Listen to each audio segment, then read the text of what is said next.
पंडित जी की हापनी फूटी और भगवान ने कुंदनपुर के नजदीक रथ को उतारा और एक बात कही, पंडित जी ठीक है देव ना है क्या बोले, वो तो बिल्कुल सही है, अब तुम हमें नीचे उतार दो।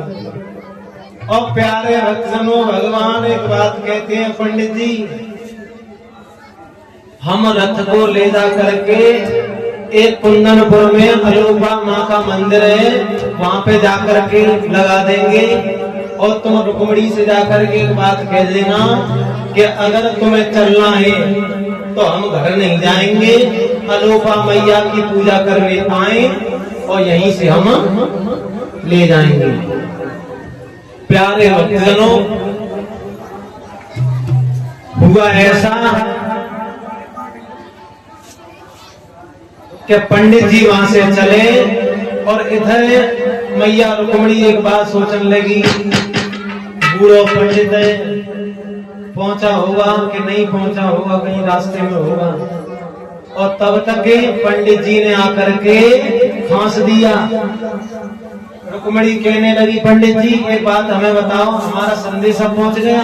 बोले पहुंच गया। एक बात हमें बताओ कि भगवान कन्हैया आ गए? बोले आए गए, बेहू आए गए और उनके बेहू आए गए। बिटिया हमें एक बात बताओ के पूछो के ना तो की शकल है और ना ही देखा तुम्हें अच्छा लगे, तुम राजी भाई का है।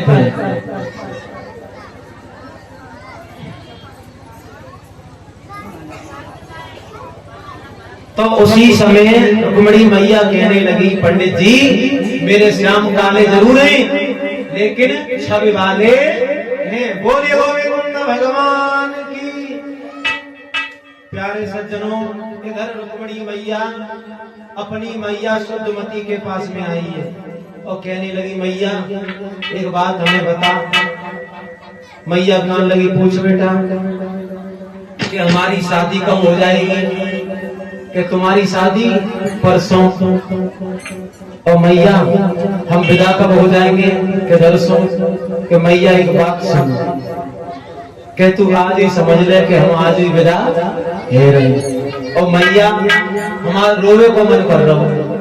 तो शुद्धमती कहने लगी, बिटिया आज से अगर तुम रोगी तो अभी 3 दिन आए, रोए रोए के अपनी आंखें खोल लोगी और अबे मत रो, तो समय आ जाएगा तब रो लेना। लेकिन परीक्षा जी बात मैया को नहीं मालूम कि ये आज कल की ललिका गुल खिलाए रही है। तो आज वो बोली है, रुक्मणी मैया तू एक बात मान ले कि हम आज ही ससुराल जा रहे हैं।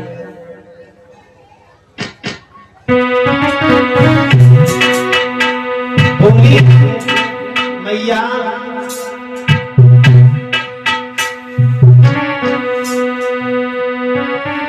दुल्हन बन के चली ससुराल, दुल्हन बन के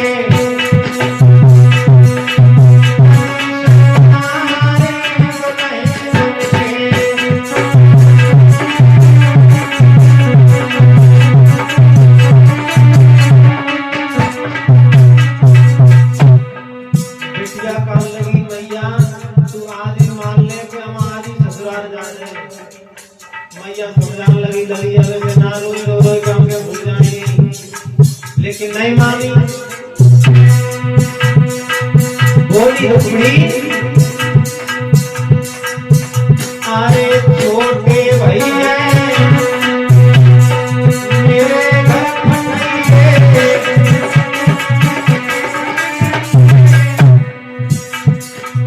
छोटे भैया मेरे घर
समझ ले कि तेरी बिटिया आज ही ससुराल जाए रही। आज मैया कहने लगी बिटिया अब ऐसे नहीं रो, और रुक्मणी कहने लगी मैया हमारे मन में कि हम अलोपा मैया के दर्शन करे आए, और हमें आज्ञा दे दो कि हम मैया के दर्शन करे आए। तो आज शुद्धमती कहने लगी बिटिया के लिए मत जाओ, संग की सहेलियों को लेकर के चली जाओ।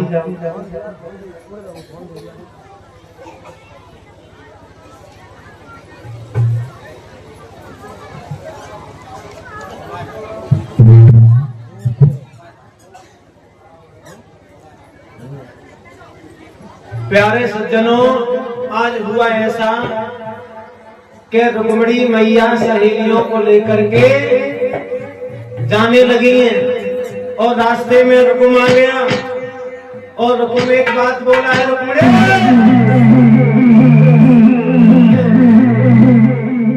जा रही हो? बोले भैया भैया हम मैया के दर्शन करने जा रहे हैं। मैया के दर्शन करने? एक काम करो, जल्दी आना और देर मत करना। बोले ठीक है। और आचार्य श्री सुखदेव सावधान करते हैं राजन परीक्षित, आज रुक्मणी अपनी सहेलियों को लेकर के चली और अलोपा मैया के दरबार पे पहुंची, और चारों तरफ शिशुपाल की सेनाओं ने घेरा लगा लिया। तो भगवान ने देखा कि रुक्मणी के साथ में सहेलियां भी आ रही हैं, तो भगवान ने सोचा ऐसा ना हो कहीं रुक्मणी के बदले कोई और चली जाए। तो रुक्मणी मैया ने क्या किया कि अपनी सहेली से एक बात पूछी, बहना कि ये फौज लगी है, इस साइड में किसकी फौज लगी है? पूरे शिशुपाल की, कि इस साइड में जरासंध की। और जैसे ही भगवान ने कलाई देखी, समझ गए हाथ में कंगन है, और ये हमारी रुक्मणी है। मैया के दर्शन करें, और उसके पास में भगवान ने अपना रथ खड़ा कर दिया मैया अलोपा मंदिर के पास में।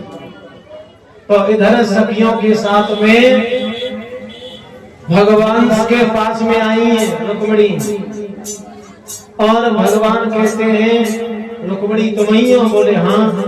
रुक्मणी कहने लगी एक बात तुम्हें बताओ कि ये जो मुरलिया है ये तुम्हारी कमर से बजी है। बोले इसे बजाते हो? कि हाँ। कि कैसी बजती है? कि बहुत अच्छी बजती है।